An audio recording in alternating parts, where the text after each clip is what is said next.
اعوذ باللہ من الشیطان الرجیم بسم اللہ الرحمن الرحیم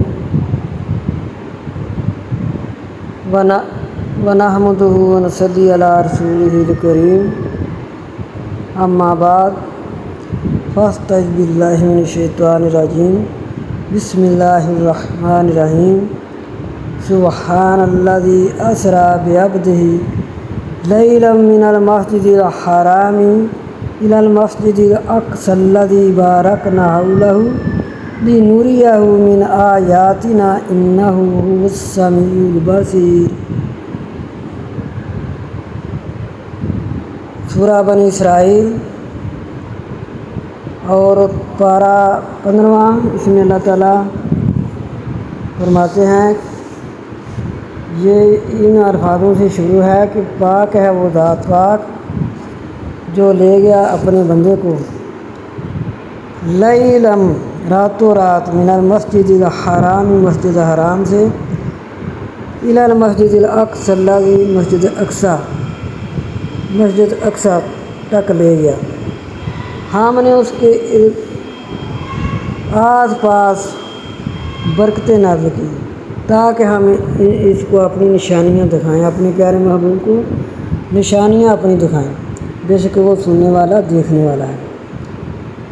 تو صحیح بخاری شریف میں ہے کہ حضرت عبداللہ بن مسعود رضی اللہ تعالیٰ عنہ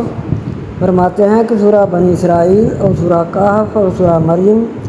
سب سے پہلے سب سے بہتر اور بڑی فضیلت والی۔ مسند احمد میں ہے کہ حضرت عائشہ صدیقہ رضی اللہ تعالیٰ عنہا فرماتی ہیں کہ رسول خدا صلی اللہ علیہ وسلم نے اپنے روزے کبھی تو اس طرح پے در پہ لگاتار رکھتے چلے جاتے کہ ہم اپنے دل میں کہتے شاید حضور صلی اللہ علیہ وسلم یہ پورا مہینہ روزوں ہی میں گزاریں گے، اور کبھی کبھی بالکل ہی نہ رکھتے، یہاں تک کہ ہم سمجھ لیتے کہ شاید آپ اس مہینے میں روزے رکھیں گے ہی نہیں، اور آپ کی عادت مبارک تھی کہ ہر رات سورہ بنی اسرائیل پڑھا کرتے تھے۔ تو اللہ تعالیٰ اس میں یہ بیان فرماتے ہیں کہ سبحان الذی اسری، پاک ہے وہ ذات پاک جو لے گیا اپنے بندے کو راتوں رات کے ایک حصے میں مسجد حرام سے مسجد اقصی تک۔ آپ صلی اللہ علیہ وسلم فرماتے ہیں کہ ہم کعبہ کے پاس ہی سوئے ہوئے تھے کہ 3 آدمی آئے، ایک روایت میں اس طرح ہے کہ 3 آدمی آئے تو وہ کہنے لگے کہ یہ کون ہیں؟ ایک نے کہا کہ یہ سب انسانوں سے بہتر ہیں، تو پھر وہ کہنے لگے کہ ان کو لے چلے۔ پہلے نے جب پوچھا کہ یہ ان میں سے کون ہے، درمیان والے نے جواب دیا کہ یہ ان سب میں بہتر ہیں، تو سب سے آخر والے نے کہا پھر ان کو لے چلو، بس اسی رات اتنا ہی ہوا، بس اس رات تو اتنا ہی ہوا، پھر آپ نے انہیں نہ دیکھا۔ دوسری رات پھر یہ تینوں آئے، اس وقت بھی آپ صلی اللہ علیہ وسلم سو رہے تھے، لیکن آپ صلی اللہ علیہ وسلم کا سونا اس طرح کا تھا کہ آنکھیں سوئی ہوئی ہوتی تھی اور دل جاگ رہا تھا۔ تو تمام انبیاء علیہ السلام کی نیند بھی اسی طرح ہی ہوتی تھی، انبیاء کے دل نہیں سوتے، انبیاء کی آنکھیں سو جاتی ہیں، دل نہیں سوتے، دل اللہ کی یاد میں رہتے ہیں۔ تو آپ صلی اللہ علیہ وسلم کو پھر وہ لے گئے، آپ صلی اللہ علیہ وسلم کا سینہ چاک کیا، چاہے زمزم کے پانی کے پاس لٹایا اور آپ کا سینہ چاک کر کے تو پھر خود جبریل نے اپنے ہاتھ سے سینہ چاک کیا اور سینے پیٹ کی تمام چیزیں نکال کر انہیں اپنے ہاتھ سے زمزم کے پانی سے دھویا۔ جب خوب پاک و صاف کر چکے تو آپ کے پاس ایک سونے کا تشت لایا گیا جس میں سونے کا ایک بڑا پیالہ تھا جو حکمت اور ایمان سے پور تھا، اس سے آپ کے سینے کو اور گلے کی رگوں کو پر کر دیا، پھر سینے کو سی دیا گیا، پھر آپ کو آسمان دنیا کی طرف لے کر چڑھے۔ ایک روایت اس طرح ہے تو ایک اس طرح ہے کہ وہاں انبیاء کی امامت ہوئی، وہاں نبی صلی اللہ علیہ وسلم نے انبیاء کی امامت کروائی، تو لیکن اس میں روایت میں ہے کہ آپ صلی اللہ علیہ وسلم کو پہلے آسمان پر لے جایا گیا، کیونکہ اللہ تعالیٰ فرما رہے ہیں بارکنا حولہ، ہم نے برکت کی اس کے آس پاس، مسجد اقصیٰ کے آس پاس ہم نے برکتیں نازل کر دیں، لی نوریہ، تاکہ ہم اس کو دکھائیں من آیاتنا، اپنی نشانیاں۔ تو وہاں انبیاء کی جماعت بھی ہوئی، جماعت کروائی۔ پھر اس کے بعد اللہ تعالیٰ نے جبریل کو حکم دیا کہ میرے محبوب کو آسمانوں پر لے آؤ، آپ مسجد اقصیٰ کی سیر کر لی ہے، اس کے ارد گرد کی سیر کر لی ہے، آپ 7 آسمانوں کی سیر کروائیں۔ پھر جبریل امین نبی صلی اللہ علیہ وسلم کو اتنا لے گئے کہ پہلے آسمان پر گئے تو حضرت آدم علیہ السلام کو پایا۔ بعض کہتے ہیں کہ آپ صلی اللہ علیہ وسلم کو بٹھایا گیا براق پر، تو براق کے ذریعے آپ صلی اللہ علیہ وسلم گئے۔ بعض کہتے ہیں کہ جبریل ہی ساتھ لے کر گئے۔ تو آپ صلی اللہ علیہ وسلم جب پہلے آسمان پر گئے تو آدم علیہ السلام کو دیکھا، آپ نے ان کا تعارف، جبریل نے تعارف کرایا، تو پھر انہوں نے دعا دی، تو پھر آپ نے دیکھا کہ 2 نہریں جاری ہیں، تو جبریل نے پوچھا یہ کون سی 2 نہریں ہیں، دریافت جب انہوں نے کیا تو آپ نے جبریل امین نے جواب دیا کہ نیل اور فرات کا عنصر۔ پھر آپ صلی اللہ علیہ وسلم کو آسمان میں لے چلے، آپ نے ایک اور نہر دیکھی جس پر لولو اور موتیوں کے بالا خانے تھے، جس کی مٹی خالص مشک کی تھی۔ پوچھا یہ کون سی نہر ہے، جواب ملا کہ یہ نہر کوثر ہے۔ پھر آپ اسی طرح پہلے آسمان پر، دوسرے آسمان پر، تیسرے پر، چوتھے پر، جب آپ صلی اللہ علیہ وسلم ان انبیاء سے ملاقاتیں کرتے گئے تو پھر 7ویں میں، 6ٹھے میں حضرت ابراہیم علیہ السلام کو پایا، 7ویں آسمان پر حضرت موسیٰ علیہ السلام کو۔ تو اس طرح آپ پھر اتنا اونچا چلے گئے، اتنا دور چلے گئے، اتنا اونچا چلے گئے کہ پہلے تو حضرت موسیٰ علیہ السلام دیکھ کر فرمانے لگے، عرض کرنے لگے کہ اے خدایا، میں تو سمجھتا تھا کہ مجھ سے بلند بھی تو کسی کو کرے گا۔ تو آپ صلی اللہ علیہ وسلم اس بلندی پر پہنچے جس کا علم صرف خدا ہی کو تھا، اتنی بلندی تک پہنچے، یہاں تک کہ سدرۃ المنتہا تک پہنچے، جو کہ آخری بیری ہے، اور خدا تعالیٰ آپ سے بہت ہی نزدیک ہوا، بے قدر 2 کمان کے، بلکہ اس سے بھی کم فاصلہ پر، تیر کمان کے برابر نزدیک اس طرح ہوا۔ پھر اس روایت میں ہے کہ پھر انہوں کی جانب وحی کی گئی، جس میں آپ صلی اللہ علیہ وسلم کی امت اور پر ہر دن رات میں 50 نمازیں فرض ہیں۔ آپ صلی اللہ علیہ وسلم پر اس رات 50 نمازیں فرض ہوئیں۔ تو پھر جب وہ نمازیں لے کر واپس آئے، اور بھی جو اللہ تعالیٰ سے باتیں ہوئیں، تو جب اللہ تعالیٰ نے 50 نمازیں فرض کی تو آپ صلی اللہ علیہ وسلم نمازیں لے کر آ رہے تھے، تو موسیٰ علیہ السلام نے پوچھا، عرض کی کہ اللہ کے پیارے رسول کیا ملا ہے تحفہ؟ فرمایا کہ مجھے 50 نمازیں ملی ہیں میری امت کو، کہ 50 نمازیں دن رات میں پڑھی۔ کلیم اللہ نے فرمایا کہ میں اپنی امت میں گزر کر آیا ہوں، تو وہ اتنی نمازیں نہیں پڑھ سکیں گے، آپ کی امت تو اس سے بھی زیادہ کمزور ہے ہر لحاظ سے، تو آپ اتنا کم کروائیں۔ آپ پھر واپس گئے، اس طرح جاتے جاتے 5 نمازیں رہ گئیں۔ تو جب 5 نمازیں رہ گئیں تو اللہ تعالیٰ نے فرمایا میرے پیارے محبوب اب اس سے کوئی نماز کام نہیں ہوئے گی، لیکن آپ کی امت 50 نمازیں پڑھیں گی تو ثواب، جو 5 نمازیں پڑھیں گی تو ثواب 50 نمازوں کا ہوگا۔ پڑھنے میں 5 ہوں گی، ثواب میں 50 نمازوں کا ثواب۔ تو آپ صلی اللہ علیہ وسلم کو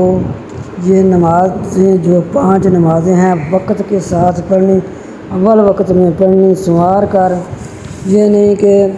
اور کام کرتے کرتے نمازوں کا ٹائم گزارنے کے بعد پھر بھی تو پڑھنی ہوتی ہے۔ تو اگر کوئی کام چھوڑ کر اور نماز ادا کریں اور دوسروں کا بھی خیال رکھے، بعض لوگ آپ بھی خود نماز پڑھ لیتے ہیں، جو اس کی دوست ہوتی ہے یا اس کی بہن ہوتی ہے یا بھائی ہوتا ہے اس کا خیال نہیں کرتے، ان کا بھی خیال کرنا چاہیے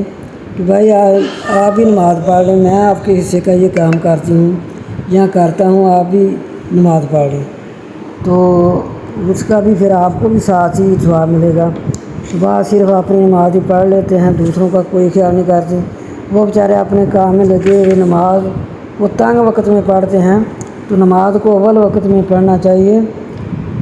تو جب کہ اذان ہو اسی وقت نماز پڑھ لینی چاہیے، نماز پڑھنے میں جلدی کرنی چاہیے۔ تو یہ نماز جو ہے یہ اللہ تعالیٰ کا اتنا بڑا تحفہ اللہ تعالیٰ نے نبی صلی اللہ علیہ وسلم کو عطا کیا، نبی صلی اللہ علیہ وسلم کی امت کے لیے ایسا تحفہ عطا کیا، ایسا تحفہ عطا کیا۔ اللہ تعالیٰ نے فرمایا میرے پیارے محبوب، آپ کی امت جو ہے وہ صبح کی نماز پڑھ کر، جب صبح کی نماز پڑھ کے ظہر تک اپنے کاموں کاجوں میں لگی رہے تو ان کے نوافل لکھے جائیں گے، ان کی عبادت لکھی جائے گی، ان کی تسبیحات لکھی جائے گی، کام اپنے کاموں میں مصروف ہوں گے لیکن یہ ان کی عبادت لکھی جائے گی۔ پھر جب وہ ظہر کی نماز پڑھ کر عصر تک اپنے کاموں میں لگے رہیں گے پھر بھی ان کی عبادت لکھی جائے گی۔ اے میرے پیارے محبوب، جب وہ عصر کی نماز پڑھ کے مغرب تک اپنے ہی کاموں میں لگے رہیں گے تو ان کی عبادت ہی لکھی جائے گی۔ جب وہ مغرب کی نماز پڑھ کر اپنے کاموں میں لگے رہیں گے تب بھی ان کی عشاء تک عبادت ہی لکھی جائے گی۔ اے میرے پیارے محبوب، جب وہ عشاء کی نماز پڑھ کر سو جائیں گے تو وہ سوئے ہوئے ہوں گے اور ان کی عبادت لکھی جائے گی۔ تو اب اگر ہم نمازوں کا خیال نہیں کرتے تو بدقسمتی ہے، تو بدقسمتی سے جو لوگ نمازیں نہیں پڑھتے ان کی بدقسمت ہے۔ تو اللہ تعالیٰ ہمیں بد بختوں سے نکال کر نیک بختوں میں لکھ دے کہ اتنا بڑا ثواب جو ہے، اتنا بڑا اجر جو ہے ہم ضائع کر دیتے ہیں، ہم پرواہ نہیں کرتے۔ بار بار اللہ تعالیٰ نے 734 دفعہ، چوتھی بار اللہ تعالیٰ نے فرمایا ہے نماز کو قائم کرو، نماز کو قائم کرو۔ تو نماز کو قائم کرنا چاہیے، نماز کو پڑھنا چاہیے، ٹائم پر پڑھنا چاہیے، نماز کی پابندی کرنی چاہیے۔ تو جب کہ اتنا بڑا ثواب، جب کہ نبی صلی اللہ علیہ وسلم نے فرمایا صرف صبح کی 2 سنتیں جو ہیں، فجر کی 2 سنتیں جو ہیں، ان کا ثواب دنیا مافیا سے بہتر ہے۔ تو اتنے بڑے ثواب کو ہم بھول جاتے ہیں، ہمیں نیند پیاری ہوتی ہے، ہمیں جب جاگ پڑتے ہیں تو پھر دنیا کے کام پیارے ہو جاتے ہیں۔ ایسا نہیں ہونا چاہیے، یہاں کوئی سدا نہیں رہنا، اللہ کے دربار میں پیش ہونا ہے، اللہ کے حضور پیش ہونا ہے۔ تو پھر کل قیامت کو اللہ تعالیٰ کو کیا جواب دیں گے؟ تو اتنا بار جب کہ اللہ تعالیٰ جو تمام کائنات کے مالک ہیں، زمین و آسمان کے مالک ہیں، تو اس کا یہ فرمان ہے کہ لوگوں نماز کو قائم کرو، نماز کو قائم کرو۔ تو ہمیں چاہیے کہ نماز کو پابندی کے ساتھ پڑھیں، نماز کو پابندی کے ساتھ پڑھنا چاہیے، وقت پر ادا کرنا چاہیے، اچھے وضو کر کے سوار کے نماز پڑھنی چاہیے، اور نماز کا ترجمہ بھی ساتھ جانیں، نماز کا ترجمہ بھی ساتھ ساتھ جب ترجمہ ہوگا پتہ چل رہا ہوگا کہ ہم نماز پڑھ رہے ہیں تو کیا پڑھ رہے ہیں، کیا کہہ رہے ہیں، تو پھر آپ کا دل بہت نماز میں لگے گا۔ تو پھر اللہ تعالیٰ نے کیونکہ اگر ہم معراج کا قصہ پورا بیان کریں تو ماشاءاللہ معراج شریف کا واقعہ بہت لمبا ہے۔ تو ان آیتوں میں اللہ تعالیٰ نے معراج کا واقعہ بیان کیا، پھر اللہ تعالیٰ فرماتے ہیں کہ وَجَعَلْنَا اللَّيْلَ وَالنَّهَارَ آیَتَيْنِ فَمَحَوْنَا، اور ہم نے رات اور دن کو دو نشانیاں کر دی ہیں۔ پھر ہم رات کو لپیٹ لیتے ہیں، دن کو کر دیتے ہیں دیکھنے کے لیے، رات کو ہم اندھیرا ڈال دیتے ہیں، تمہیں پتہ چل جاتا ہے، سورج غروب ہو جاتا ہے۔ تو یہ نشانیاں جو اللہ تعالیٰ بتاتے ہیں نا، یہ عقل والوں کے لیے ہیں۔ یہ عقل والے ہی سمجھتے ہیں کہ واقعی بہت بڑی نشانیاں ہیں، ایسی نشانیاں اللہ تعالیٰ بیان کرتے ہیں جو کسی میں نہیں پائی جاتی۔ یہ صرف اللہ ہی کی نشانیاں ہیں، اللہ ہی ایسا کر سکتے ہیں۔ اور پھر اللہ تعالیٰ فرماتے ہیں کہ ہم نے دن کو اس لیے بنایا، رات کو بنایا کہ تم سکون حاصل کرو، سویا کرو، تو اپنا سکون حاصل کرو، جو تم دن کو تھکاوٹ تمہیں ہوئی ہوتی ہے وہ بھی دور ہو جاتی ہے۔ پھر جب دن ہوتا ہے، دن ہے لِتَبْتَغُوا فَضْلًا مِنْ رَبِّكُمْ، تاکہ تم تلاش کرو اپنے رب کا فضل، اپنے رب کا، پھر تم اپنے کاموں کاجوں میں لگ جاؤ۔ پھر فرمایا وَلِتَعْلَمُوا عَدَدَ السِّنِينَ، یہ رات اور دن ہم نے اس لیے بنائے ہیں کہ پھر تم سالوں کی گنتی کو بھی جان لو۔ ان سے دن رات سے پتہ چلتا ہے سالوں کی گنتی کا بھی۔ وَكُلَّ شَيْءٍ فَصَّلْنَاهُ تَفْصِيلًا، اور ہر ایک چیز کی ہم نے تفصیل بیان کر دی ہے۔ یہ ہم سے بیان نہیں ہو سکتا، جس طرح اللہ تعالیٰ نے یہ اپنی دلیلیں دی ہیں، اپنی نشانیاں بتائی ہیں، دن رات کی نشانیاں۔ جو لوگ قرآن کو نہیں مانتے، کافر انکار کرتے ہیں، وہ اس کو دیکھیں کہ ہمارا قرآن جو ہے وہ کہتا کیا ہے۔ قرآن کہہ رہا ہے کہ اللہ تو یہ ذات ہے جس نے رات کو بنایا، دن کو بنایا، پھر رات کو اندھیرا ڈال دیتا ہے، دن کو روشن کر دیتا ہے۔ تو یہ اللہ کے سوا اور کوئی نہیں کر سکتا، یہ صرف اللہ ہی کی شان ہے، صرف اللہ ہی کے کنٹرول میں ہے، کسی اور کے نہیں ہے۔ تو کوئی ایک فائدہ ہے رات کا، کوئی ایک فائدہ ہے دن کا، کچھ فائدے ہیں، بے حساب فائدے دن کو، بے حساب فائدے رات کے۔ تو اللہ تعالیٰ نے فرمایا وَكُلَّ إِنسَانٍ أَلْزَمْنَاهُ طَائِرَهُ فِي عُنُقِهِ، ہر ایک انسان کا اس دن اس کا اعمال نامہ اس کی گردن میں ہوگا۔ وَنُخْرِجُ لَهُ يَوْمَ الْقِيَامَةِ كِتَابًا يَلْقَاهُ مَنشُورًا، جس دن وہ قیامت کے دن نکلے گا، اپنے اعمال نامے کو کھلا ہوا پائے گا، کھلا ہوا پائے گا۔ اقرا، پڑھ کتاب کا اپنا اعمال نامہ، کفا بنفسک، بس آج تیرے واسطے ہی کافی، آج تیرے کو تو اسے آمنے حساب لینا ہے۔ تو جن لوگوں نے یہاں قرآن پاک پڑھا وہ ہدایت پر ہو گئے، فَإِنَّمَا يَهْتَدِي لِنَفْسِهِ، اس کی ہدایت اپنے لیے ہے۔ جو کوئی گمراہ ہو گیا، قرآن کو نہ مانا، جب کہ اللہ تعالیٰ نے سورہ بقرہ کے شروع میں ہی فرما دیا ہے ذَلِكَ الْكِتَابُ لَا رَيْبَ فِيهِ، یہ ایسی کتاب ہے جس میں کسی قسم کا شک نہیں ہے۔ تو پھر اللہ تعالیٰ فرماتے ہیں جو کتاب کو مان لیتے ہیں وہ ہدایت یافتہ ہو جاتے ہیں، اور جو نہیں مانتے وہ گمراہ ہو جاتے ہیں۔ پھر جو گمراہ ہو جاتے ہیں وَلَا تَزِرُ وَازِرَةٌ وِزْرَ أُخْرَىٰ، کوئی کسی کا بوجھ نہیں اٹھائے گا، اپنا ہی بوجھ ہوگا اپنے آپ پر۔ یہ نہیں ہوگا کہ بیٹے کی جگہ باپ کو سزا دی جائے گی، یا باپ کی جگہ بیٹے کو، یا ماں کی جگہ بیٹی کو، ایسے نہیں ہوگا۔ ہر کسی کو اپنا اپنا اعمال نامہ ملے گا، اس کے مطابق جزا سزا ہوگی۔ تو اللہ تعالیٰ فرما رہے ہیں مَا كُنَّا مُعَذِّبِينَ حَتَّىٰ نَبْعَثَ رَسُولًا، ہم جب بھی کبھی کسی بستی میں عذاب بھیجتے پہلے ہم اپنے نبی کو بھیجتے، وہاں آ کر ان کو ہمارے نبی سمجھاتے، جب وہ نہ مانتے تب ان پر عذاب آتا۔ اور اسی سورہ میں فرمایا وَقَضَىٰ رَبُّكَ أَلَّا تَعْبُدُوا إِلَّا إِيَّاهُ، فیصلہ ہے یا حکم ہے آپ صلی اللہ علیہ وسلم کے رب کا اللہ تعبدو،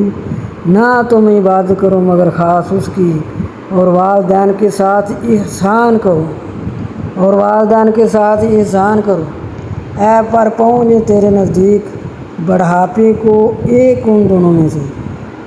آؤ کلاہما یا دونوں، فلا تقل لہما اف فلا تنہرہما، بس نہ تو کہہ ان دونوں کے لیے اف اور نہ ان دونوں کو جھڑک، اور کہہ دے ان دونوں کے لیے بات کریمہ عزت کی۔ اللہ تعالیٰ فرما رہے ہیں کہ میرا فیصلہ ہو گیا ہے، میں نے حکم دے دیا ہے، پہلے یہ میرا حکم ہے کہ تو اللہ کے سوا کسی کی عبادت نہ کرنا۔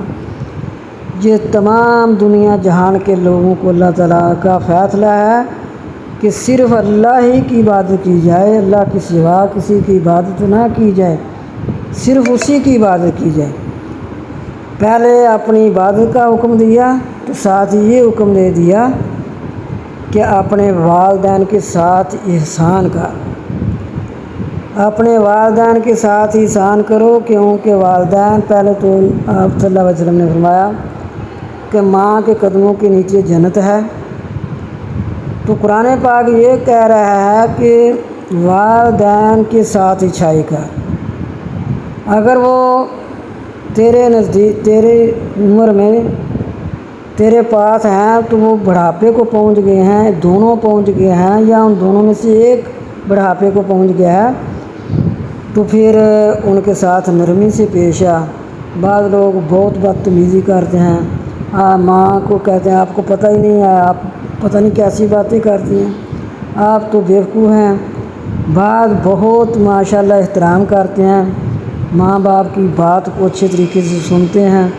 جو نیک بخت لوگ ہیں وہ ایسے ہی کرتے ہیں، تو جو بدبخت ہیں وہ ماں باپ کو جھڑکیں دیتے ہیں، تو ماں باپ کا پھر دل بہت دکھتا ہے،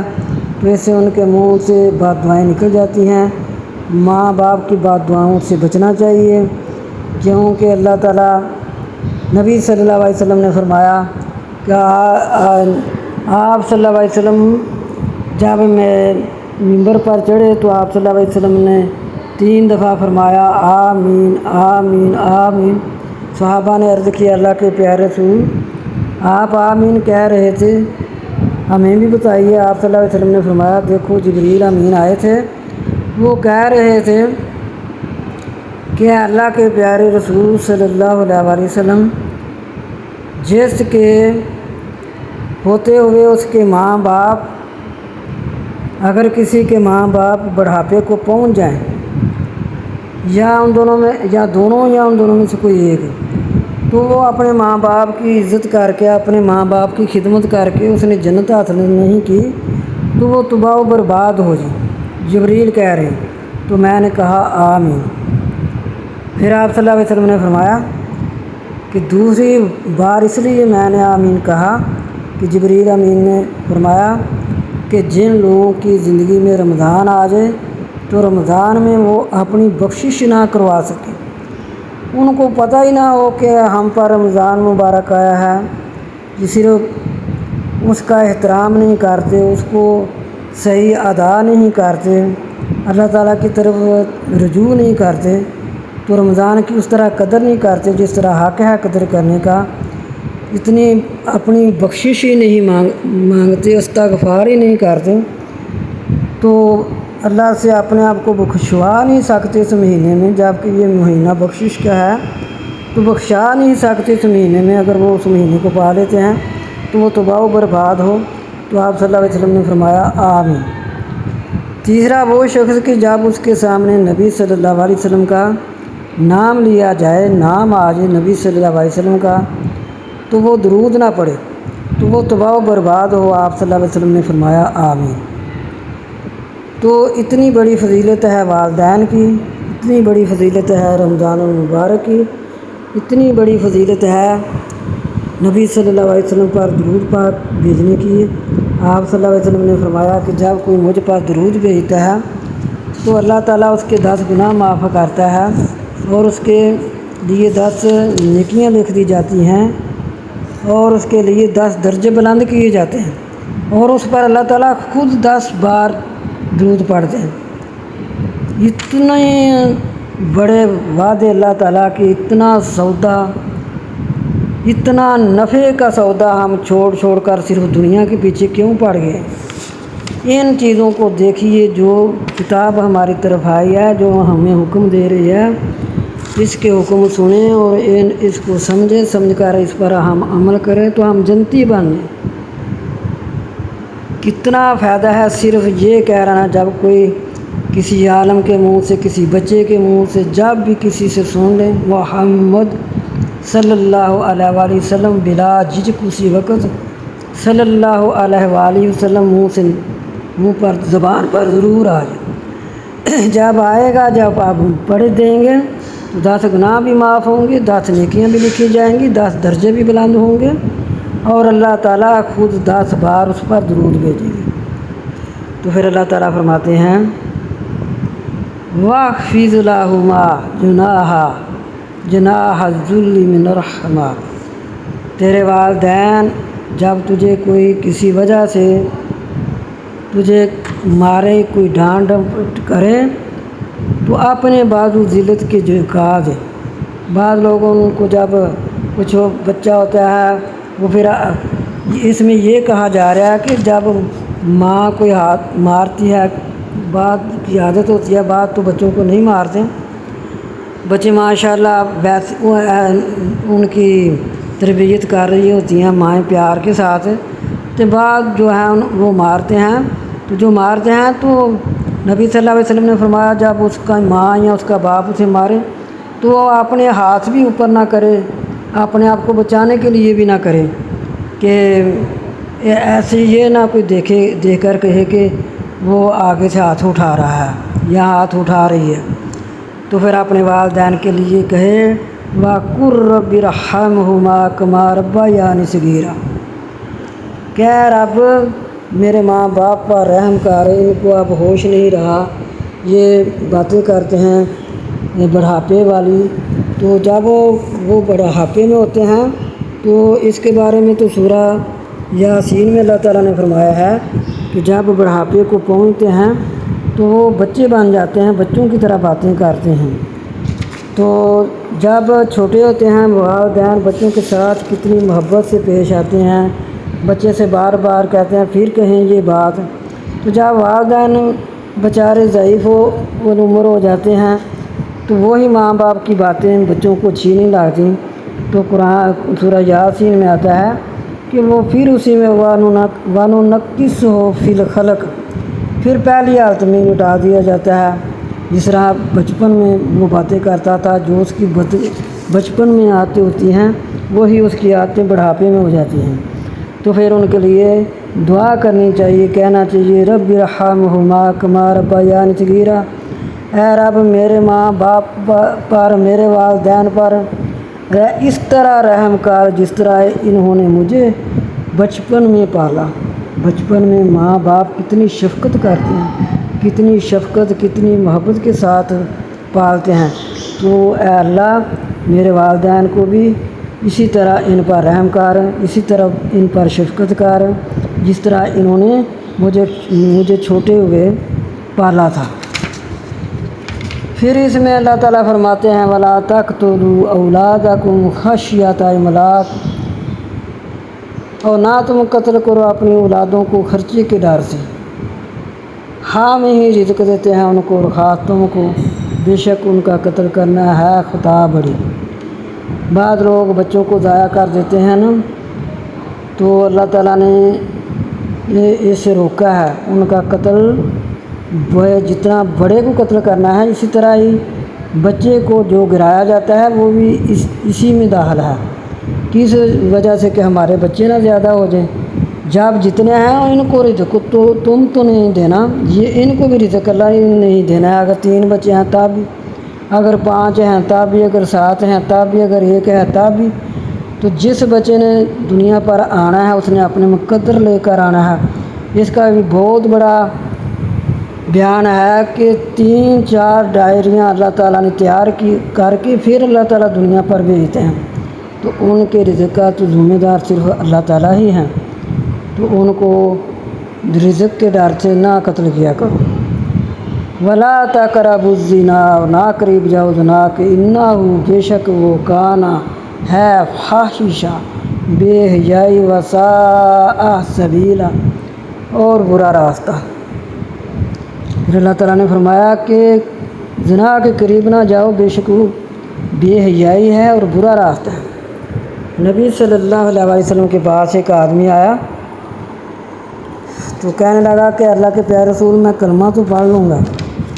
لیکن مجھ سے زنا نہیں چھوٹے گا۔ تو لوگ بہت پریشان ہوئے، کہنے لگے یہ کیا تو بات کہہ رہا ہے، نہ کر،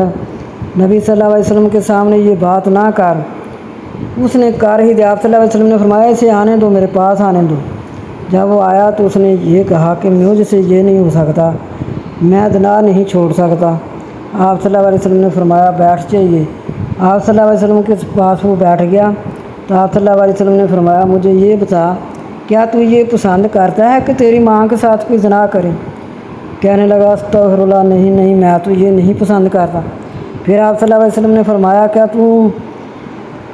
تو چاہتا ہے کہ تیری بہن کے ساتھ زنا کیا جائے؟ اس نے کہا اللہ کے پیارے رسول ایسا نہیں ہو سکتا، میں نہیں پسند کرتا۔ تو پھر آپ صلی اللہ علیہ وسلم نے فرمایا تو کیسے پسند کرتا ہے کسی کی ماں کے ساتھ زنا کرنے کو، کسی کی بہن کے ساتھ زنا کرنے کو؟ پھر فرمایا کیا تو چاہتا ہے کہ تیری بیٹی کے ساتھ نہ کیا جائے؟ کہنے لگا نہیں۔ تو آپ صلی اللہ علیہ وسلم نے فرمایا اسی طرح ہی سارے لوگ یہی چاہتے ہیں کہ میری بیٹی کے ساتھ نہ کیا جائے، میری بہن کے ساتھ نہ کیا جائے، میری ماں کے ساتھ۔ آپ صلی اللہ علیہ وسلم نے سب کو گنا، پھپھو کو بھی اور خالہ کو بھی۔ آپ صلی اللہ علیہ وسلم وہ کہتا گیا نہیں یا رسول اللہ علیہ وسلم، میں نہیں پسند کرتا۔ تو آپ صلی اللہ علیہ وسلم نے فرمایا جب تو نہیں پسند کرتا تو لوگ بھی نہیں پسند کرتے، تو کیا تو زیادتی نہیں کرتا؟ اس لیے اللہ نے اسے تو کہا ہے کہ زنا بے حیائی ہے، اس کے قریب بھی نہ جاؤ۔ تو پھر وہ مان گیا، وہ کہنے لگا کہ اللہ کے پیارے رسول میں آگے کبھی بھی زنا نہیں کروں گا۔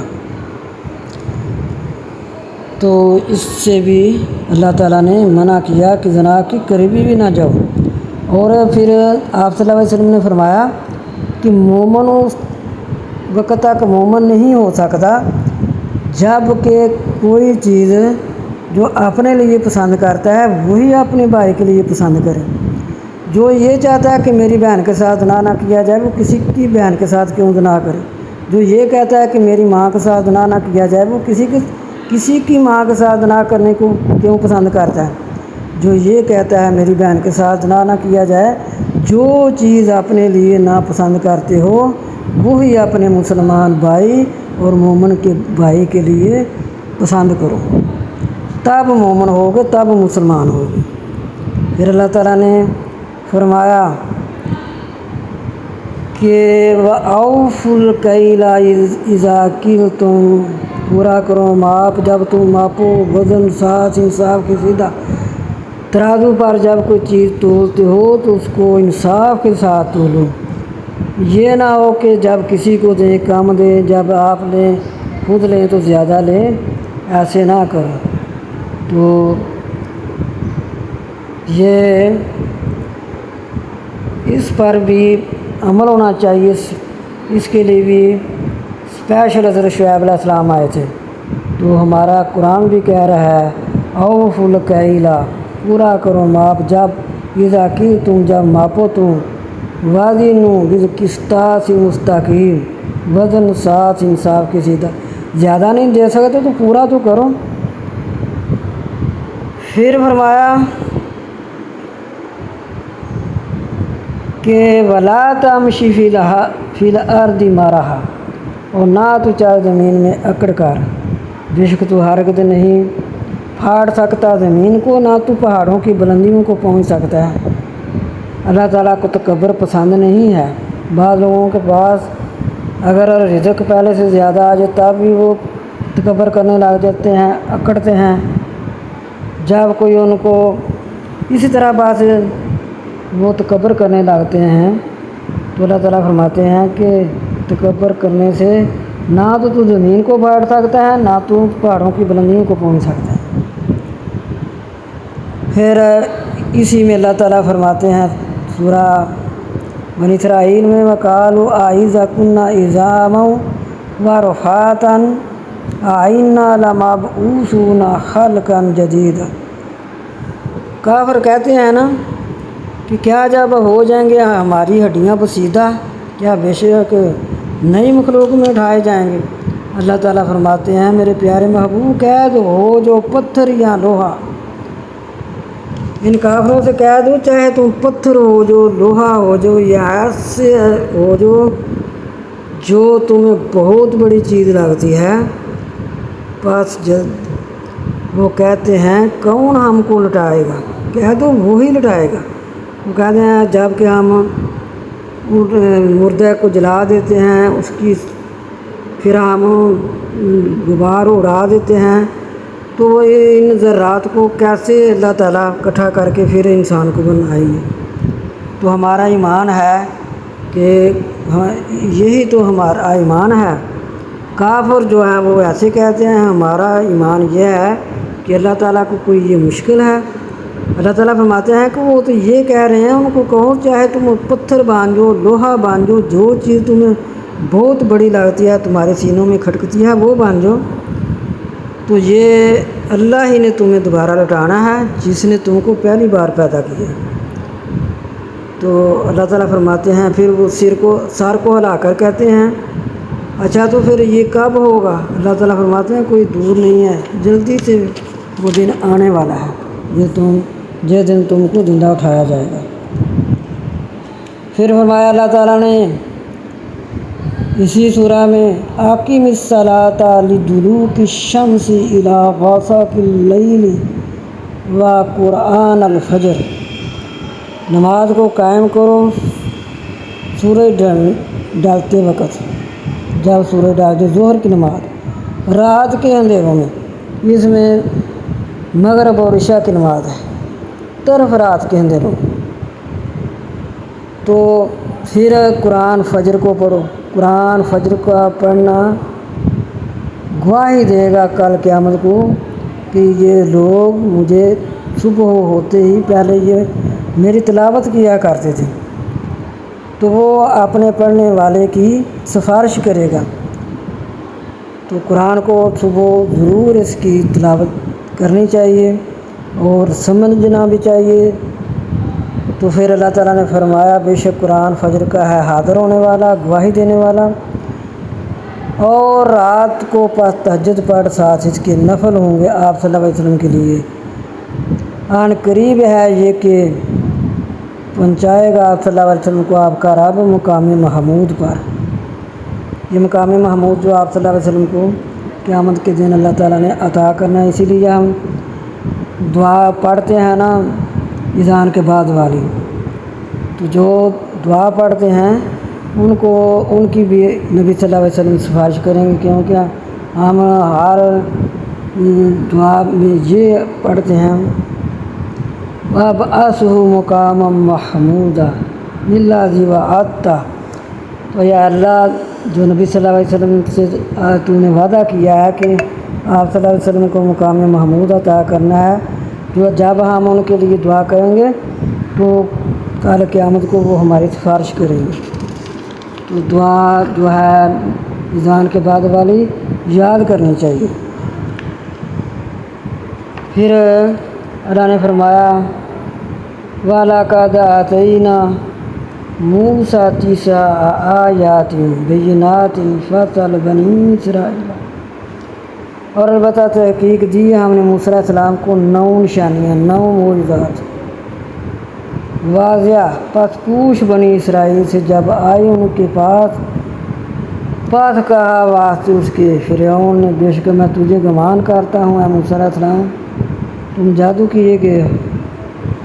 تم تو جادوگر ہو۔ انہوں نے موسیٰ علیہ السلام کی نشانیاں ظاہرہ دیکھ کر بھی ایمان نہ لائے۔ تو یہ آپ صلی اللہ علیہ وسلم کی اللہ تعالیٰ حوصلہ افزائی کر رہے ہیں کہ ان کا کام ہی یہی ہے، نشانیاں دیکھ لینی، پھر جو چاہے کبھی کسی نبی کو دیوانہ نبی صلی اللہ علیہ وسلم کو دیوانہ کہتے ہیں، تو کبھی کسی نبی کو جادوگر کہہ دیا، اس طرح وہ کہتے رہتے ہیں۔ پھر فرمایا قالوا قل ادعوا اللہ او ادعوا الرحمن، کہہ دیجئے پکارو اللہ تعالیٰ کو اللہ تعالیٰ کے نام سے یا رحمان، اللہ تعالیٰ کے نام ہیں، یہ اللہ ہی کے نام ہے، چاہے اللہ کہہ کر یا اللہ کہہ کر پکار لو یا رحمان کہو، یہ اللہ ہی کے نام ہے، جس بھی نام سے تم اس کو پکارو اس کے بڑے ہی اچھے نام ہیں، اللہ تعالیٰ کے اچھے نام ہیں۔ بعض ایک روایت میں ہے کہ 99 نام ہیں اللہ تعالیٰ کے، وہ 99 اس لیے ہیں کہ 99 نام جو ہیں اللہ تعالیٰ کے تو بے شمار نام ہیں، بے شمار لاتعداد نام ہیں، لیکن قرآن پاک میں جو آئے ہیں وہ ہے 99 نام حدیث پاک میں۔ تو ان ناموں میں سے جس نام کو بھی ہم جس نام کے ساتھ اللہ تعالیٰ کو پکاریں گے، اللہ تعالیٰ فرماتے ہیں کہ میرے ہی نام ہیں، اللہ کو اس کے ناموں کے ساتھ پکارو، جس میں سے یہ اللہ تعالیٰ کا نام اللہ جو ہے یہ ذاتی نام ہے، رحمان صفاتی نام ہے، رحیم صفاتی نام ہے، غفور شکور، یہ سارے کے سارے اللہ تعالیٰ کے نام، قہار جبار، یہ اللہ کے سارے نام جو 99 ہیں، ان میں سے ایک اللہ تعالیٰ کا ذاتی نام ہے، دوسرے اللہ تعالیٰ کے نام صفاتی ہیں، جس نام کے ساتھ بھی اللہ تعالیٰ کو پکاریں گے اللہ تعالیٰ سن لیتے ہیں۔ پھر اللہ تعالیٰ کو اس طرح پکارو وَلَا تَجْهَرْ بِصَلَاتِكَ، اور نہ ظاہر کر اپنی آواز، اور نہ بہت زیادہ نیچی، اور تلاش کر درمیان اس کے راستہ، لوگوں کو بھی دس تڑپنا ہی کرو، اونچی اونچی آواز سے کہو اللہ، تبھی اللہ تعالیٰ سنیں گے۔ بس اللہ تعالیٰ تو صرف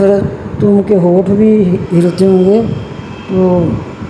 ہونٹ نہ بھی لیں گے تبھی پتہ ہوگا کہ یہ اللہ کو یاد کر رہا ہے انسان، لیکن میانہ روی اختیار کرو اللہ کو یاد کرنے میں۔ اور فرمایا کہہ دیجیے تعریفیں اللہ تعالیٰ ہی کی ذات کے لیے ہیں، نہیں بنائی اس نے کوئی اپنی اولاد، اور نہیں ہے اس کے لیے کوئی شریک بیچ ملک کے، اور نہیں ہے اس کے لیے کوئی دوست کہ ذلیل کرے کہ جس کی اور بڑائی بیان کرو اس کی بڑائی بیان کرنا، کوئی ایسا دوست نہیں ہے جو اللہ تعالیٰ کو ذلیل کر سکے، کوئی اس کا شریک نہیں ہے کہ جو اللہ تعالیٰ کو ذلیل کر سکے، نہ اللہ تعالیٰ کی کوئی اولاد ہے کہ اللہ تعالیٰ کو اپنی اولاد کی کوئی فکر پڑی ہو، اللہ تعالیٰ ان سے پاک ہے، اللہ تعالیٰ وحدہ لا شریک ہے، اللہ تعالیٰ کے اچھے اچھے نام ہیں، 99 ناموں میں سے جس نام سے بھی اللہ تعالیٰ کو پکارو گے وہ اللہ ہی کی صفات ہیں، لیکن اللہ جو ہے اللہ کا ذاتی نام ہے، باقی سارے کے سارے صفاتی نام ہیں۔ تو رحمان اور رحیم کے ساتھ یا اللہ ہو یا رحمان ہو یا رحیم، یا اللہ ہو یا رحمان ہو یا رحیم پڑھ کر جو بھی دعا مانگی جائے اللہ تعالیٰ ضرور قبول منظور کر دے۔ پھر آگے ذکر آ رہا ہے سورہ کاف، یہ سورت کی فضیلت کا بیان، خصوصاً اس کی اول آخر 10 آیتوں کی فضیلت کا بیان، اور یہ کہ یہ سورہ فتنہ دجال سے محفوظ رکھنے والی ہے۔ مسند احمد میں ہے کہ ایک صحابی نے اس سورت کی تلاوت شروع کی، ان کے گھر میں ایک جانور تھا، اس نے اچھلنا بدکنا شروع کیا، صحابی نے جو غور سے دیکھا تو انہیں صاحبان کی طرح ایک بادل نظر پڑا جس نے ان پر سایہ کر رکھا تھا۔ انہوں نے حضور صلی اللہ علیہ وسلم سے ذکر کیا، آپ صلی اللہ علیہ وسلم نے فرمایا پڑھتے رہو، یہ وہ سکینہ ہے جو خدا کی طرف سے قرآن کی تلاوت پر نازل ہوتا ہے۔ پھر ایک روایت میں ہے کہ نبی صلی اللہ علیہ وسلم نے فرمایا جو اس کو پڑھے، اس کی 10 آیتیں حفظ کر لے، وہ فتنہ دجال سے بچا لیا گیا۔ پھر نبی صلی اللہ علیہ وسلم نے فرمایا کہ جو اس کی 10 آیتیں پڑھ لے، یہ حفظ کر لے، تو اس صورت کاف کا اول آخر پڑھ لے، اس کے لیے اس کے پاؤں سے سر تک نور ہوگا۔ اور اگر کوئی اس کو ساری صورت کو جمعہ کے دن پڑھتا ہے تو اس کے لیے پاؤں کے تلوں سے لے کر آسمان سے زمین تک کا نور ملے گا قیامت کے دن۔ اور پھر جب کوئی اس کی تلاوت کرتا ہے تو آئندہ جمعے تک اس کے سارے گناہ معاف کر دیے جاتے ہیں، یا کہ پچھلے جمعے تک جو آئندہ جمعے تک اس کے گناہ معاف ہو جاتے ہیں۔ اتنی فضیلت والی ہے یہ صورت۔ تو جو جمعہ کے دن پڑھے اس کو اللہ تعالیٰ قیامت کے دن اس انسان کو، اس مسلمان کو اتنا نور عطا فرمائے گا، پاؤں کے تلوں سے لے کر آسمان کی بلندی تک کا نور اس کو ملے گا قیامت کے دن، خوب روشن ہوگا، اور دوسرے جمعے تک کہ اس کے سارے گناہ معاف ہو جائیں گے۔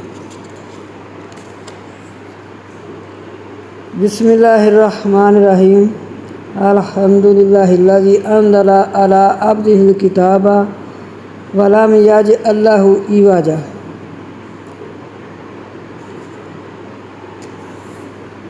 اللہ تعالیٰ ہر امر کے شروع اور اس کے خاتمہ پر اپنی تعریف و حمد کرتا ہے۔ ہر حال میں وہ خالق، حمد اور لائق ثناء اور سزاوار تعریف ہے۔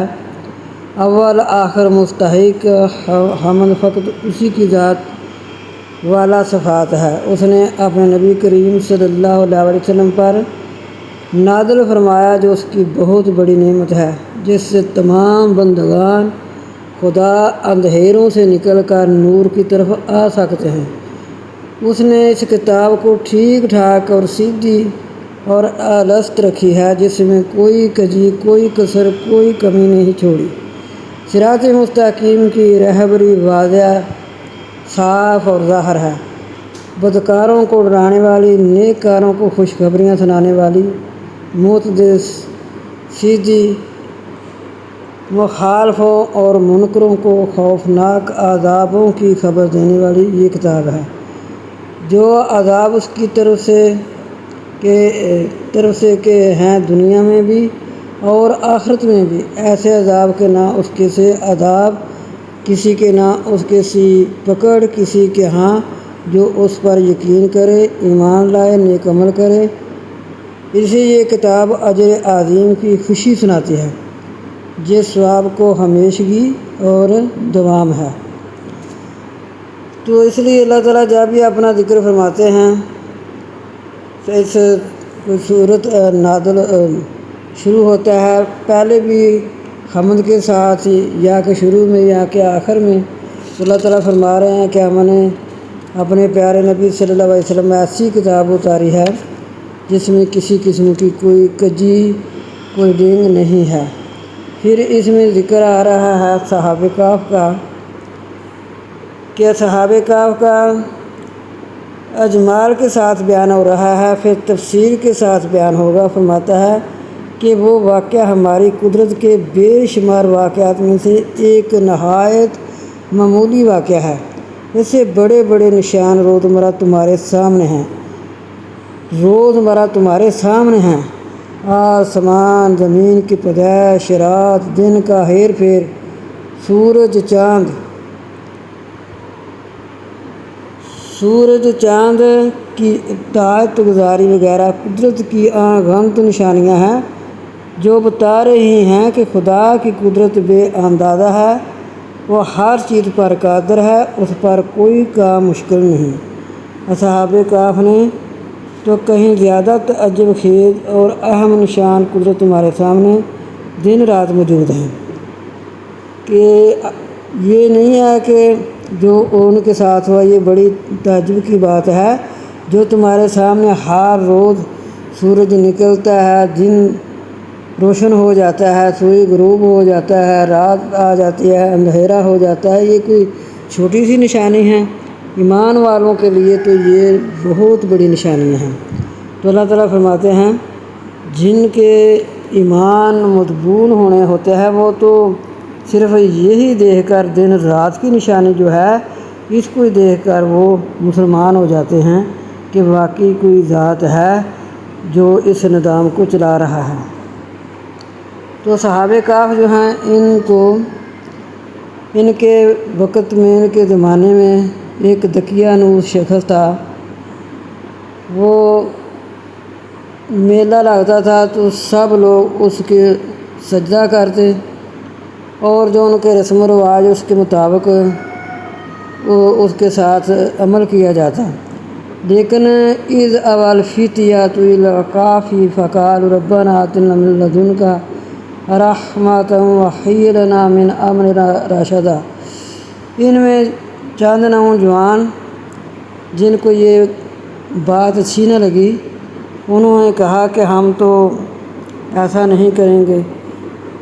وہ اس وقت بھی اپنے دین کو بچانے، اپنے ایمان کو بچانے کے لیے ایک کہف کی طرف چلے گئے۔ کہف کہتے ہیں غار کو۔ غار میں چلے گئے، غار میں جا کر وہ چھپ گئے۔ پہلے تو جب ایک روایت میں آتا ہے جب کہ وہ سارے کے سارے سامنے آئے تو اس کا حکم ہوتا تھا کہ سب کچھ لے کر آئے، کوئی بھی اپنے اپنے گھر میں نہ رہے۔ گلی محلے کے ایک دوسرے کو کہتے کہ آؤ فلاں نہیں آیا، فلاں کہاں گیا ہے، تو ضرور سب کو لایا جاتا، لاتے یہ۔ لیکن ان کے دلوں میں ایمان تھا، اللہ تعالیٰ کی وحدانیت کو، ربوبیت کو سمجھتے تھے، تو ان کے دل میں خیال آیا کہ ہم تو ایسا نہیں کریں گے، ہم تو اس کو سجدہ نہیں کریں گے، ہم اس میلے میں نہیں جائیں گے۔ اللہ کا ہی حکم ہوا کہ پہلے ایک آدمی ادھر کہیں علیحدہ ہو گیا لوگوں میں سے، پھر اس کو یہ نفرت ہوئی کہ میں نے اس کو سجدہ نہیں کرنا، سجدہ تو صرف اللہ کی ذات کو کرنا چاہیے، تو لوگ اس کو سجدہ کرتے ہیں، ہم نے اس کو سجدہ نہیں کرنا۔ پھر اس کو دیکھ کر کوئی دوسرا آدمی آ گیا۔ یہ ایمان والے لوگ 7 یا 8 اللہ تعالیٰ ہی جانتے ہیں ان کی گنتی، اتنے لوگ علیحدہ ہو گئے۔ تو پہلے تو یہ ایک دوسرے سے چھپا بھی رہے تھے کہ اگر میں نے کہہ دیا کہ میں اس کو سجدہ نہیں کروں گا تو یہ جا کر بتا دے گا، تو شاید پھر ہمیں وہ پکڑ لیں، ہمیں مجبور کریں، یا مجبور کریں گے تو یا ہمیں قتل کر ڈالیں گے۔ تو وہ اپنے دل میں بات رکھ رہے تھے۔ لیکن پھر ایک نے کہہ ہی دیا کہ مجھے تو یہ بات اچھی نہیں لگتی، اس طرح وہ ان صاحب نے کہہ دیا۔ وہ ایک دوسرے کے یہ بھائی ہو گئے، ماں باپ کے جنے ہوئے بھائیوں سے بھی زیادہ ان کو محبت ہو گئی، پیار ہو گیا، کیونکہ جو ایمان والے ہیں، ایمان کے ساتھ دین کے جو بھائی ہیں انہیں تو قیامت کے دن کام آنا ہے، چاہے اپنا سگا بھائی ہو، بیٹی ہو، بیٹا ہو، جو بھی کوئی ہو، ایمانوں کے ساتھ اگر ایمان والے جو ہیں وہ کہیں کے بھی ہوں وہ مل کر رہیں گے، ایمان کے لحاظ سے ملیں گے، عملوں کے لحاظ سے ملیں گے۔ تو یہ ان کا عمل سب کا ایک ہو گیا، تو اس طرح یہ بھی مل گئے، مل کر انہوں نے ایک غار کی طرف پناہ لی، کہنے لگے کہ ہم ادھر چھپ جاتے ہیں، ہمیں ان کے پاس نہیں جانا ہے۔ جب ادھر چلے گئے تو غار میں انہوں نے اللہ تعالیٰ سے دعا کی، اللہ تعالیٰ سے دعائیں کی کہ اللہ ہمیں اس کی کو سجدہ کرنے سے بچا، ہم صرف تیری ہی ذات کے لیے سجدہ سمجھتے ہیں، تیرے ہی لیے لائق ہے سجدہ، تیرے ہی لیے ہر قسم کی عبادت لائق ہے، تو اللہ ہمیں بچا۔ سمجھنے کی بات ہے کہ وہ غار میں چھپ گئے ہیں، چھپ کر اپنے اللہ سے یہ دعا کر رہے ہیں، تو اللہ تعالیٰ نے ان کی دعا کو سن لیا، تو ان کی اس بیزاری کو سن لیا کہ وہ بیزار ہیں دوسرے کسی کو سجدہ کرنے میں۔ تو اللہ تعالیٰ نے ان کی پھر ایسی مدد کی کہ وہ سو گئے ہیں۔ جب سو گئے تو وہ اتنا سوئے کہ کئی سال سوئے رہے۔ اللہ تعالیٰ فرماتے ہیں فَضَرَبْنَا عَلَىٰ آذَانِهِمْ فِي الْكَهْفِ سِنِينَ عَدَدًا، گنتی کے کئی سال۔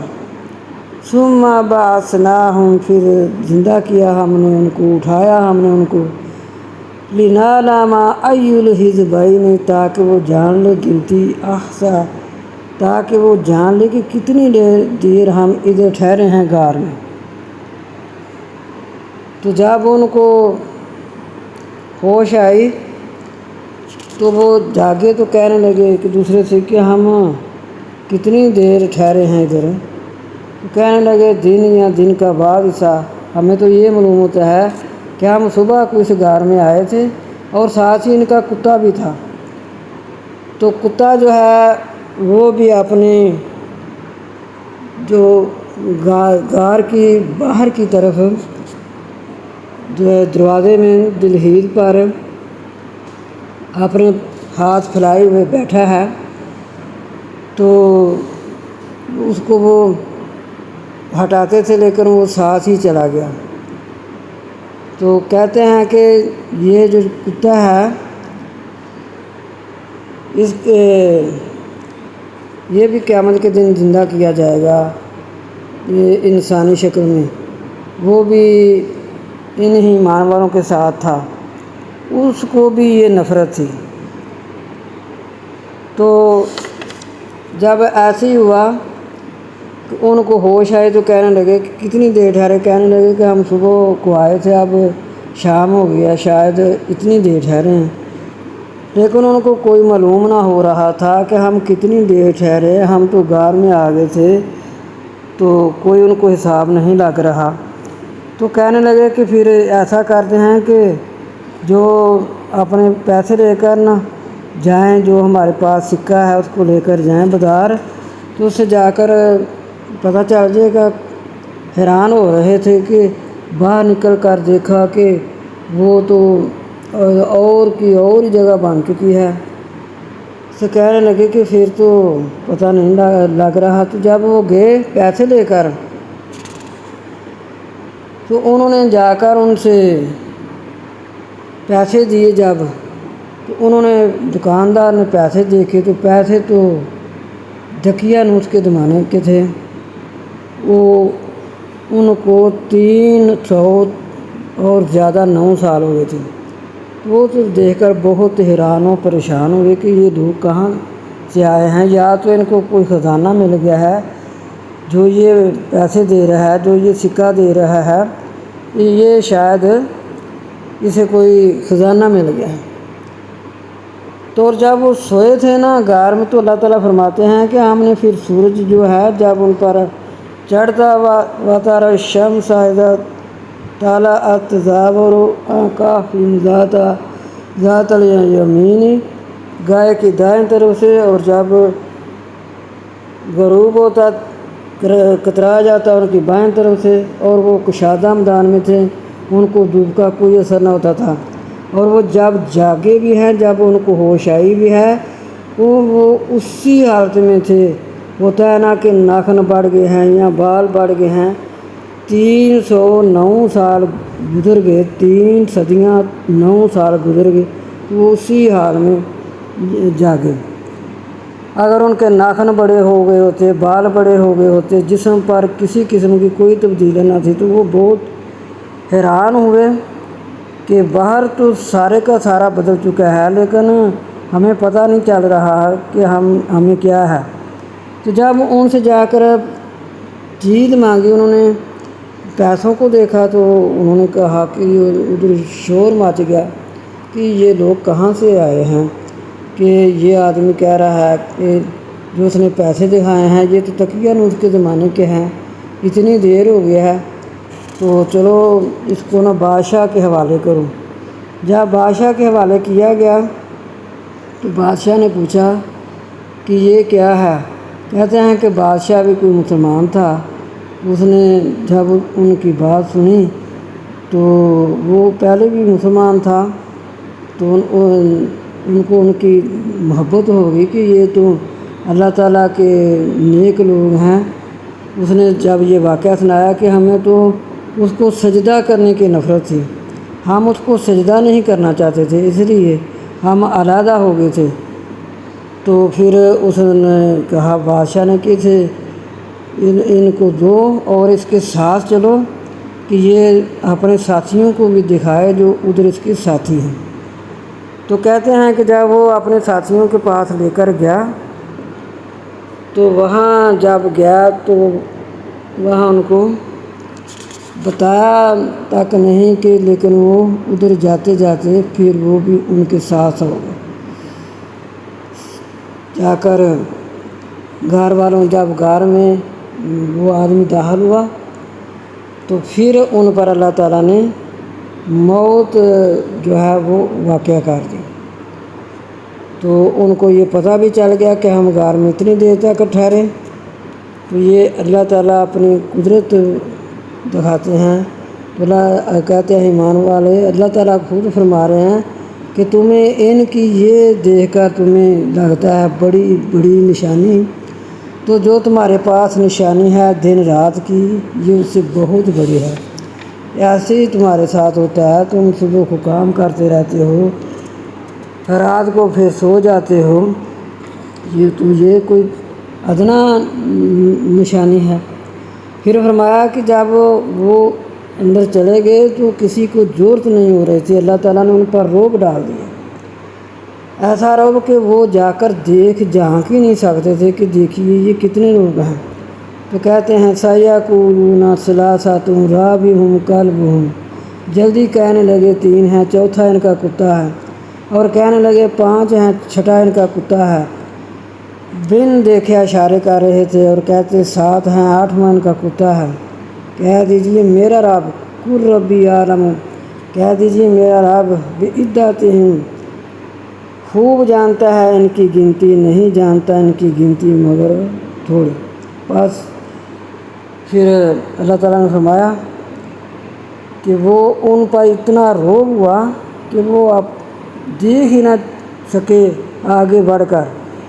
کہ جب کہ وہ لوگ جو ان کو نفرت تھی نا غیر اللہ کو سجدہ کرنے کی، اسی وجہ سے ان لوگوں پر رعب ہو گیا کہ وہ جا کر جھانک بھی نہ سکے کہ ہم ان کی گنتی ہی کر لیں کہ کتنے لوگ ہیں۔ تو پھر ان پر انہوں نے مسجد بنا دی، لیکن اس میں بہت سا اختلاف ہے، کوئی کہتے ہیں فلاں جگہ ہے فلاں جگہ ہے، لیکن اللہ تعالیٰ ہی جانتے ہیں کہ وہ غار کہاں ہے۔ پھر فرمایا کہ وَلَا تَقُولَنَّ لِشَيْءٍ إِنِّي فَاعِلٌ ذَلِكَ غَدًا إِلَّا أَن يَشَاءَ اللَّهُ وَاذْكُر رَّبَّكَ إِذَا نَسِيتَ وَقُلْ عَسَىٰ أَن يَهْدِيَنِ رَبِّي لِأَقْرَبَ مِنْ هَٰذَا رَشَدًا۔ جب بھی کوئی آپ کام کریں تو اس کو یہ نہ کہیں یہ میں کام ضرور کروں گا، یہ کہہ دیا کرو اللہ ان شاء اللہ، اگر اللہ نے چاہا تو ضرور کریں۔ تو پھر اس میں واقعہ ہے، اللہ تعالیٰ فرماتے ہیں وَاضْرِبْ لَهُم مَثَلَ الرَّجُلَيْنِ جَعَلْنَا لِأَحَدِهِمَا، اے میرے پیارے محبوب بیان کر ان کے لیے مثال 2 آدمیوں کی، کر دیا ہم نے ایک ان دونوں کے کا 2 باغ انگوروں کے، افات کیا ہم نے وَأَنَابٍ وَحَفَظْنَاهُمَا بِنَخْلٍ وَجَعَلْنَا بَيْنَهُمَا زَرْعًا، افات کیا ہم نے ان دونوں کے ساتھ کھجوروں کے، اور کر دیا ہم نے ان دونوں کے درمیان کھیتی۔ یہ دونوں دوست تھے، ایک دوست کا یہ تھا حال کہ اللہ تعالیٰ نے اس کو 2 باغ دیے تھے کھجوروں کے اور انگوروں کے، اور ان کے درمیان میں کھیتیاں بھی تھیں اور تھی نہریں۔ تو اللہ تعالیٰ فرماتے ہیں کہ وہ سارے باغ بہت پھل دیتے تھے، ان کے نیچے سے نہریں بھی پھاڑ دی تھی ہم نے،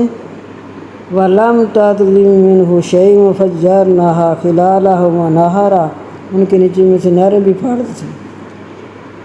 اور وَكَانَ لَهُ ثَمَرٌ، اور وہ پھاڑ دیتے تھے بہت، فَقَالَ لِصَاحِبِهِ وَهُوَ يُحَاوِرُهُ،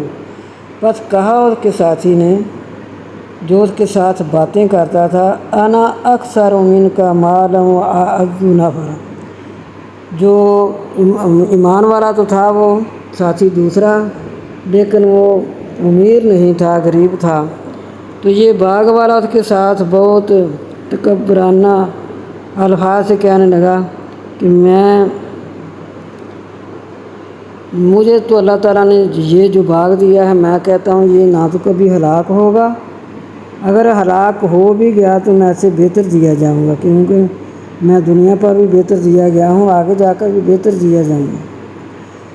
قال له صاحبہ، کہا اس کے ساتھی نے اور جو اس سے باتیں کرتا تھا، اکفرتا، کیا تو کفر کرتا ہے ساتھ اس ذات کی پیدا کیا تجھ کو مٹی سے،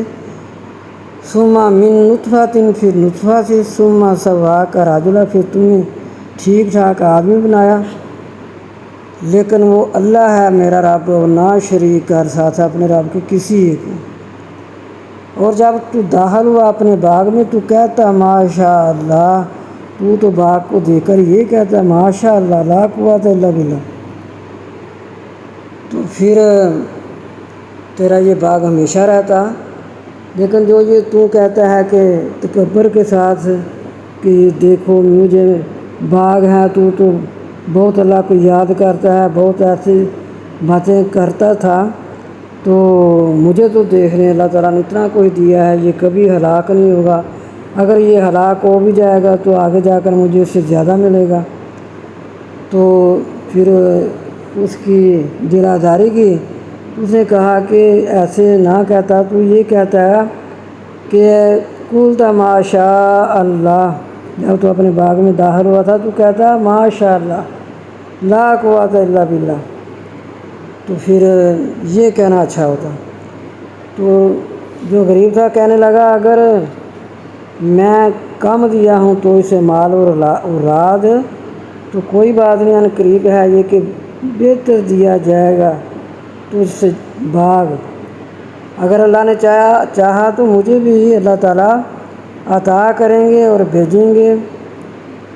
اگر چاہے اللہ تعالیٰ تو اس پر عذاب بھیج دے تو تیرا یہ باغ سارا برباد ہو جائے۔ تو نے کیوں اتنی تکبر سے کہا کہ میں جو دیا گیا ہوں یہ کبھی ہلاک بھی نہ ہوگا، تو یہ میں اپنی محنت سے بنایا ہے، لیکن یہ تو کہتا اللہ ماشاء اللہ، یہ کہتا تو زیادہ بہتر ہوتا۔ تو میں بھی اللہ سے امید رکھتا ہوں کہ اللہ تعالیٰ مجھے تجھ سے بھی زیادہ دے گا، اگر اللہ چاہے تو اس کا پانی خشک کر دے، او یصبح ماؤہا، یا چاہے خشک کر، غوراً خشک کر دے اس کا پانی، بات تو ہرگز نہیں طاقت رکھتا طلب کرنے کی۔ اگر اللہ نے چاہا تو تیرا یہ باغ ہلاک ہو جائے تو پھر کیا کر سکیں گا۔ تو ایسے ہی ہوا اس کا باغ، جب وہ صبح گیا فَأَصْبَحَ يُقَلِّبُ كَفَّيْهِ، پاس مرنے لگا اپنی ہتھیلیاں، جو اس نے خرچ کیا تھا وہ بھی نہ لے سکا، تو پھر اس کا یہ پہچانا کسی کام نہ آیا۔ تو اس لیے جب بھی کوئی اللہ تعالیٰ کی دیکھیں، اپنا مال دیکھیں، اپنی جائیداد دیکھیں، اللہ تعالیٰ کی نعمتیں اور برکتیں دیکھیں تو یہ کہنا چاہیے اللہ ماشاء اللہ، لوگوں پر تکبر نہیں کرنا چاہیے کہ یہ پتہ نہیں کیسے لوگ ہیں اس لیے یہ غریب ہیں، اس میں اللہ تعالیٰ کی بڑی حکمتیں ہیں۔ کسی کو اگر اللہ تعالیٰ نے کسی کو امیر بنایا ہے اس میں بھی کوئی حکمت ہے، اگر اللہ تعالیٰ نے کسی کو غریب رکھا ہے اس میں بھی حکمت ہے، یہ اللہ کی اپنی حکمتیں ہیں۔ اللہ تعالیٰ تو فرماتے ہیں میرے نزدیک تو یہ دنیا مافیا ایک مکھی کے پر کی بھی اہمیت نہیں رکھتی، تو یہ آپ لوگ ایک دوسرے سے دوسروں پر تکبر کرتے ہیں۔ پھر فرمایا المال والبنون زینت الحیات الدنیا، مال اور بیٹے زینت ہیں حیاتی دنیا کے، والباقیات الصالحات، اور باقی رہنے والیاں نیکیاں، خیر عند ربک، بہتر ہے نزدیک تیرے رب کے، ثوابا و خیر عملا، ثواب اور بہتر ہے مال، عمدہ مال دیا جائے گا۔ المال والبنون، اللہ تعالیٰ فرما رہے ہیں اسی سورہ میں کہ مال اور بیٹے دنیا کی زینت ہے۔ والباقیات الصالحات، باقی جو رہنے والی نیکیاں ہیں وہ ہیں کہ نبی صلی اللہ علیہ وسلم نے فرمایا وہ ہے سبحان اللہ والحمد للہ ولا الہ الا اللہ واللہ اکبر ولا حول ولا قوت الا باللہ العلی العظیم۔ یہ ہیں 4 کلمے جن کا ثواب باقی رہ جائے گا۔ انسان دنیا سے ختم ہو جائے گا، اس کا بیٹوں سے، اپنی جائیداد سے، ہر چیز سے اس کا رابطہ منقطع ہو جائے گا، ختم ہو جائے گا، سب رشتے ختم ہو جائیں گے۔ لیکن یہ جو ہے اللہ تعالیٰ نے فرمایا والباقیات الصالحات، باقی رہ جائیں گے نیک۔ تو لوگوں نے کہا شاید یہ حج ہو، عمرہ ہو، روزے ہوں۔ آپ صلی اللہ علیہ وسلم نے فرمایا نہیں، یہ بھی ہیں نیک، یہ رکن ہیں اسلام کے، لیکن جو یہ تم پڑھتے رہو گے نا سبحان اللہ والحمد للہ ولا الہ الا اللہ واللہ اکبر، تو اس کا ثواب باقی رہنے والا ہے اللہ تعالیٰ کے ہاں۔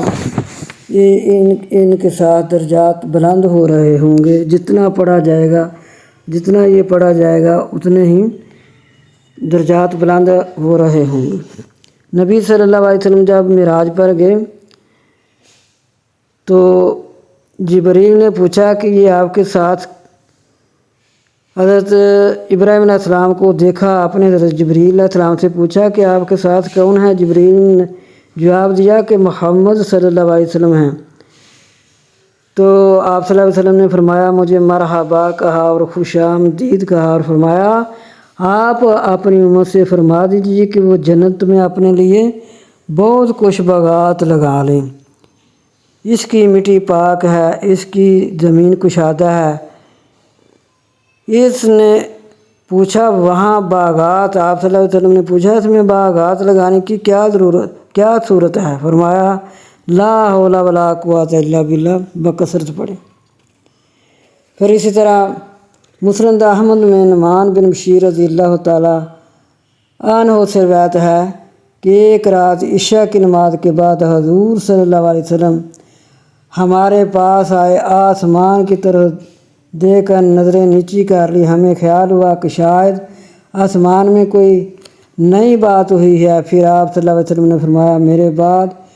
جھوٹ بولنے اور ظلم کرنے والے بادشاہوں کے جو ان کی جھوٹ کو بچائے اور ان کے دلوں میں ان کی طرفداری کرے وہ مجھ سے نہیں، اور نہ میں اس کا ہوں، اور جو ان کے جھوٹ کو نہ سچائے اور ان کے دلوں میں ان کی طرفداری نہ کرے وہ میرا ہے اور میں اس کا ہوں۔ تو سن لو کہ سبحان اللہ والحمد للہ ولا الہ الا اللہ واللہ اکبر باقیات صالحات یعنی باقی رہنے والی نیکیاں ہیں۔ مسند احمد میں آپ صلی اللہ علیہ وسلم نے فرمایا کہ وہ 5 کلمات ہیں اور نیکی کے ترازو بے حد وزنی ہیں، لا الہ الا اللہ واللہ اکبر، سبحان اللہ والحمد للہ۔ یہ بہت بڑے 4 کلمات ہیں، جب پڑھو گے تو یہ اس کی جو نیکیاں ہیں یہ باقیات صالحات میں شمار ہوں گی، کہ یہ کبھی اس کا ثواب ضائع نہیں ہوگا جب ہم سبحان اللہ کہتے ہیں۔ اور یہ سبحان اللہ جو ہے یہ تمام روئے زمین کی جو چیزیں ہیں آسمانوں اور زمین کی، یہ سب کی سب سبحان اللہ کی تسبیح پڑھتی ہیں۔ تو جو بندہ جو پڑھے گا اس کو جتنے ان کو ثواب ہے اتنا ان کو ملے گا جو سبحان اللہ پڑھے گا۔ تو یہ 4 کلمات جو ہیں آپ صلی اللہ علیہ وسلم نے حکم دیا ہے پڑھتے رہو، تمہارے جنت میں باغات بنتے جائیں گے، جتنا پڑھو گے اتنے ہی تم اپنی جنت میں باغات لگاتے جاؤ گے۔ پھر اس میں ذکر آیا ہے حضرت موسیٰ علیہ السلام نے عرض کی کہ اللہ مجھ سے بھی کوئی زیادہ علم رکھنے والا ہے، میں تو اس سے کلام بھی کرتا ہوں، آپ نے مجھے یہ نبوت دی ہے تو ساتھ ہی میں تو اس سے ہم کلام ہوتا رہتا ہوں، تو مجھ سے بھی کوئی زیادہ علم رکھنے والا ہے۔ تو اللہ تعالیٰ نے فرمایا کہ پھر آپ ایک جگہ جائیں یہاں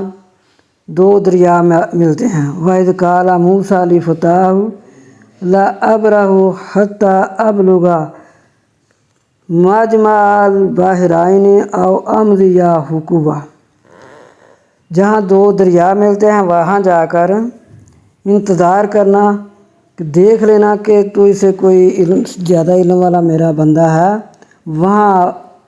آپ ان کو ادھر پاؤ گے۔ تو پھر موسیٰ علیہ السلام اپنے ساتھی کو لے کر، وہ بھی نبی سے ساتھ لے کر چلے، تو حکم ہوا تھا کہ ایک روایت میں آتا ہے کہ وہاں ایک مچھلی کو دیکھو گے تو جہاں آپ مچھلی کو دیکھیں وہیں آپ ٹھہر جائیں۔ ایک روایت میں آتا ہے کہ موسیٰ علیہ السلام کو حکم ہوا کہ مچھلی کو اپنے ساتھ رکھیں، تو جب کہیں بھی تم بیٹھو گے تو مچھلی جدھر دریا میں جائے وہاں انتظار کرنا۔ تو ایسے ہی ہوا کہ موسیٰ علیہ السلام بہت چلے، بہت زیادہ چلے، چلتے چلتے جب تھکے تو ایک ٹیلے کے پاس جا کر بیٹھے، تو ان کو اونگ آ گئی، تو مچھلی جو ہے اس نے دریا میں راستہ پکڑ لیا۔ فرماتے ہیں کہ اس نے وَاتَّخَذَ سَبِيلَهُ فِي الْبَحْرِ سَرَبًا، اس نے اپنا راستہ دریا میں پکڑ لیا۔ فَلَمَّا جَاوَزَ، پس جب چلا، قَالَ لِفَتَاهُ آتِنَا غَدَاءَنَا، موسیٰ علیہ السلام جب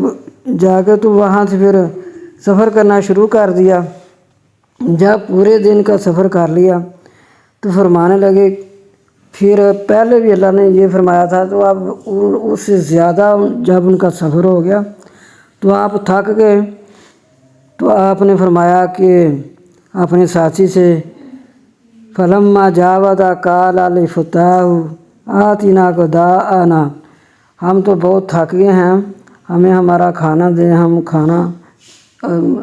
بھوک اور پیاس محسوس ہو رہی ہے۔ تو جب انہوں نے کھانا کھا کے فرمایا کہ ہم تو جس مچھلی کی تلاش میں ہیں وہ ہمیں ابھی تک کہیں سے نہیں نظر آ رہی، تو ہم بہت تھک چکے ہیں۔ تو جو ان کا ساتھی تھے وہ کہنے لگے، وہ تو ہمیں شیطان نے بلا دیا ہے، میں نے دیکھا تھا ادھر، وَمَا أَنسَانِيهُ إِلَّا الشَّيْطَانُ أَنْ أَذْكُرَهُ، میں بھول گیا تھا، فَإِنِّي نَسِيتُ الْحُوتَ، میں تو بھول گیا تھا مچھلی کو، میں نے دیکھی تھی ادھر، اس نے وہ فلاں جگہ ادھر وہ دریا کی طرف چل گئے۔ تو فرمانے لگے کہ چلو پھر ہم وہیں پھر واپس جاتے ہیں۔ تو پھر اپنے قدموں کے نشان دیکھتے ہوئے واپس گئے۔ قَالَ ذَلِكَ مَا كُنَّا نَبْغِي فَارْتَدَّا عَلَىٰ آثَارِهِ مَا قَصَصَ، اپنے قدموں کے نشان دیکھتے ہوئے جب وہ واپس گئے، فَوَجَدَ عَبْدًا مِّنْ عِبَادِنَا، پس پایا ہمارے بندے کو، جو بندہ وہ دیکھنا چاہتے تھے، وہ بندے تھے حضرت خضر علیہ السلام۔ جب ان کے پاس پہنچے تو خضر علیہ السلام کو دیکھا تو آپ نے فرمایا کہ میں تو اللہ تعالیٰ نے آپ کے پاس بھیجا ہے، تو میں آپ سے علم سیکھنے آیا ہوں، تو آپ مجھے اپنا علم سکھائیں۔ انہوں نے کہا کہ جو میں قَالَ لَهُ مُوسَىٰ هَلْ أَتَّبِعُكَ عَلَىٰ أَن تُعَلِّمَنِي مِمَّا عُلِّمْتَ رُشْدًا قَالَ إِنَّكَ لَن تَسْتَطِيعَ مَعِيَ صَبْرًا، فرمانے لگے کہ تو نے مجھے اپنا علم سکھانا ہے جو تجھے اللہ تعالیٰ نے سکھایا ہے۔ تو وہ فرمانے لگے کہ کالا انک لن تستطیع معی صبرا، آپ میرے ساتھ صبر نہیں کر سکتے۔ تو موسیٰ علیہ السلام فرمانے لگے نہیں میں نے وہ سیکھنا ہے انشاءاللہ۔ کالا ستجدنی انشاءاللہ صابرا ولا اعصی لک امرا، اگر اللہ تعالیٰ نے چاہا تو مجھے انشاءاللہ صبر کرنے والے پاؤ گے، اور میں آپ کے کام میں نافرمانی نہیں کروں گا۔ جس طرح آپ فرماتے جائیں گے میں اسی طرح ہی کرتا جاؤں گا، تو آپ مجھے اپنا علم سکھا دیجیے۔ تو ایسے ہوا کہ جب دونوں چلے فانطلقا حتی اذا رکبا فی السفینۃ خرقہا، بس دونوں چلے یہاں تک کہ سوار ہوئے کشتی میں اس کو پھاڑ دیا۔ قال اخرقتہا لتغرق اہلہا، فرمانے لگے کیا تو نے اس کشتی کو توڑ دیا تاکہ اس کے رہنے والے غرق ہو جائیں؟ لقد جئت شیئا امرا، بہت بڑی چیز عجیب کام کیا ہے آپ نے۔ تو فرمانے لگے قال الم اقل انک لن تستطیع معی صبرا، اس آدمی نے کہا کہ میں نے کہا تھا کہ تو نہیں طاقت رکھتا ساتھ میرے صبر کرنے کی۔ موسیٰ علیہ السلام پھر عرض کرنے لگے نہیں آپ ایسا نہ کریں، میں اب آگے صبر رکھوں گا، مجھے سکھائیے۔ پھر جب وہ دونوں چلے فانطلقا حتی اذا لقیا غلاما، پاس دونوں چلے حتی اذا لقیا غلاما فقتلہ، اس کو ایک لڑکے کو قتل کر ڈالا۔ قال اقتلت نفسا زکیۃ بغیر نفس، آپ دیکھ کر فرمانے لگے کہ اس لڑکے نے تو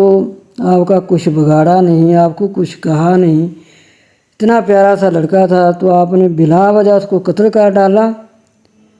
کہ اس نے کوئی آپ کا قتل بھی نہیں کیا تھا۔ بغیر نفس، بلا وجہ بغیر نفس کے، جب کہ اس نے آپ کا کوئی قتل نہیں کیا تھا تو آپ نے اس کو قتل کر ڈالا۔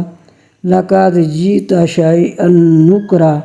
آپ تو بہت بڑی عجیب چیز لائے ہو، خواہ مخواہ اس بچے کو قتل کر ڈالا۔ تو پھر بھی آپ نے فرمایا کہ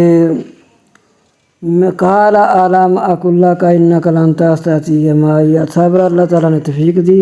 تو پھر انشاءاللہ آگے پڑھیں گے 16واں پارہ۔ تو پھر بھی انہوں نے یہی جواب دیا۔ تو یہ حضرت موسیٰ علیہ السلام اور خضر علیہ السلام کی آپس میں بات ایسے ہوئی،